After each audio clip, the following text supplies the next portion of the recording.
So, Susan, you have a child, a son, I have a son. who has bipolar disorder. Yes. Correct? Yes. Now, how old is your son? My son now is 43 years old, and we have been dealing with this for about 30 years. For about 30 years. For about 30 how old years. was he then when he was initially diagnosed? Initially, he had some problems when he was in middle school and high school, which was never really diagnosed.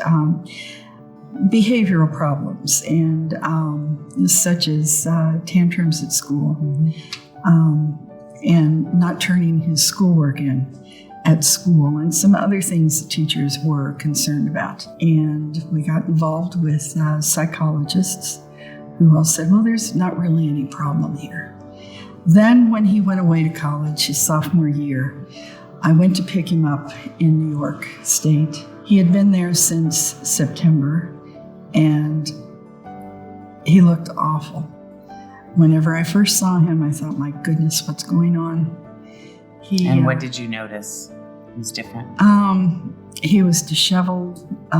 He had a beard that was unruly. I don't think he had showered in days. His room was just scattered with clothes and empty pizza boxes. And his roommate told me that he hadn't been out of bed really since October. We had a 10-hour drive home, and I decided I was going to let him start the conversation. And did he? He did. What did he say? About an hour into our drive, he broke down, sobbing. And this has been a long time for me, but it's still very emotional. Yeah. And he said, Mom, I have a problem. He said, I haven't been to class. I don't know what's going on. And he just started describing to me that he couldn't get out of bed. He had delusions. He was hearing voices. And I was at a loss. This had never happened in our family. So you didn't know what this was. I didn't know what to do. Mm-hmm. And 30 years ago, we didn't have as many services as we do now for people. And of course, my friends and I had never talked about this. It hadn't been something my family dealt with.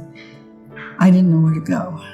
So a friend of mine who did have some experience with it told me that I needed to find a psychologist for my son. For a period of about 6 months, we went through 3 psychologists and ended up finally with a psychiatrist. At what point do you feel like you really got a grasp on it and understood it? I would have to say 20 years before I really had a grasp on things. It was just like swimming through mud, trying to find the help that was there. Has it gotten any easier? I mean, this last... It has. Okay, Yes. All right. So one of the big things that has helped out, one of his counselors was very wise and said, have you ever contacted NAMI? I had never heard of NAMI. And what is NAMI? NAMI is the National Alliance on Mental Illness. Mm-hmm. It is a grassroots organization that provides all kinds of information, very helpful courses to family members who are caregiving.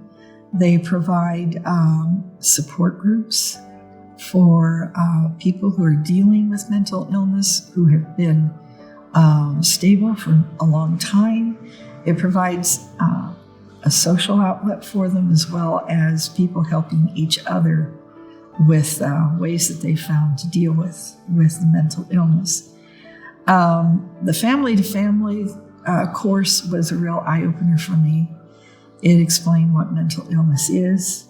If you were to choose 3 words to describe what your life was like, especially those 20 years, what 3 words would best describe it? Exhausting, frustrating, maddening. Now, we both have activities, lives that are very rewarding. So would rewarding be one of your 3 words then, if you were to describe your life with your son today? Describing it now, it is rewarding. It's happy.